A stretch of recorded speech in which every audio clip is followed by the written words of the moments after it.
पुरुषों को दर्शन ज्ञान चारित्र की आराधना नित्य करना चाहिए। देखो वहां पर सेवी दब्बाणी शब्द है, सेवा करनी चाहिए, सेवन करना चाहिए, उसकी आराधना करनी चाहिए। फिर उसमें आगे जाकर के उन्होंने लिखा ताणी पुण्य जान तिन्नवी अप्पाणम चेव निश्चय दो, निश्चय से उन तीनों को भी आत्मा ही, जानी पुण्य जान तिन्नवी, उन तीनों को भी अप्पाणम चेव निश्चय दो, निश्चय से उन तीनों को आत्मा ही जानो। ये जो है विकल्प से निर्विकल्प होने का मार्ग है, विकल्प से निर्विकल्प, विकल्प में अटकने का मार्ग नहीं है, विकल्प से निर्विकल्प होने का मार्ग है। तो दर्शन ज्ञान चारित्र तीन है, तो तीन में अटकोगे तो विकल्प पैदा होंगे, इसलिए तुम तीनों के विकल्पों को जिस प्रकार से समेट करके एक निर्विकल्प की आराधना, माने एक आत्मा की, अभेद आत्मा की आराधना करोगे तो वो निर्विकल्प आराधना इसमें बन जाएगी। तो इसमें जो है उन्होंने यही बात कही। अब मैं आपको जो प्रभा चंद्राचार्य ने इस गाथा की उत्थानिका लिखी है वो उत्थानिका बताता हूं मैं आपको।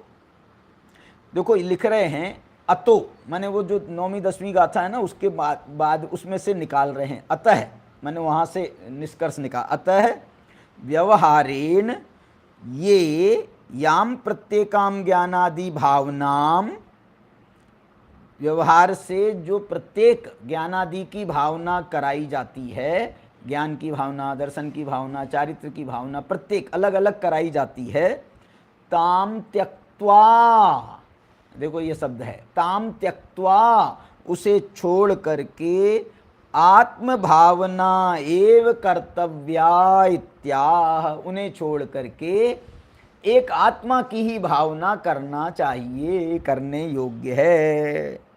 ये बात इन्होंने क्या लिखा है मालूम, क्या नाम, जयसेनाचार्य ने, उन्होंने कहा है कि पहली लाइन में तो भेद रत्नत्रय की बात कही है और दूसरी पंक्ति में अभेद रत्नत्रय का प्रतिपादन किया है।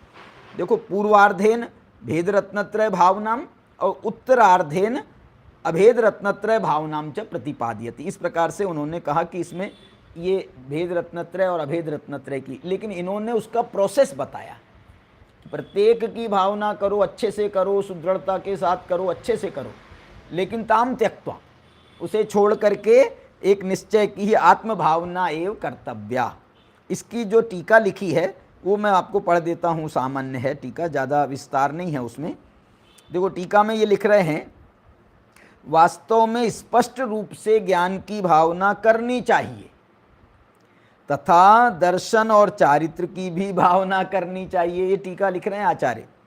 इस प्रकार, उसका मैं हिंदी कर रहा हूं, इस प्रकार व्यवहार ने से रत्नत्रय की भावना करनी चाहिए, तीनों आगे ना, ज्ञान दर्शन चारित्र, तो तीनों की भावना करनी चाहिए। निश्चय नय से उन ज्ञान दर्शन चारित्र तीनों को ही आत्मा से अभिन्न होने के कारण आत्मा ही जानना चाहिए, इसलिए निश्चय नय से आत्मा में भावना करना चाहिए, क्योंकि उस आत्मा की भावना होने पर, देखो क्या प्यारी बात लिख रहे हैं, उस आत्मा की भावना होने पर सभी दर्शन ज्ञान चारित्र सभी की भावना हो जाती है। आत्मा की भावना कर ली माने सब की भावना हो गई। ये जो है, क्योंकि आत्मा तो सभी गुणों का अभेद स्वरूप आत्मा है, इस कारण से उसमें सभी की भावना आ जाती है। इस प्रकार यहाँ पर ये बात का प्रतिपादन किया है। अब इसके बाद जो दूसरी गाथा है, दूसरी गाथा में इस बात को, इसका फल, वेद रत्नत्रय की भावना करने से क्या फल की प्राप्ति होती है, उस बात को ये अगली गाथा में बताएंगे। आज का अपना समय पूरा हो गया है, इस कारण से अपन अभी विराम लेते हैं, और जो अगली गाथा है, अतिरिक्त गाथा नंबर 2, जो दूसरी गाथा है, उस दूसरी गाथा की चर्चा हम करेंगे, आगे करेंगे। अभी की चर्चा को यहीं पर विराम लेते हैं। नमः समय सारा स्वानुभूत्या चकासते, चित्स्वभावाय भावाय सर्वभावान्तरच्छिदे।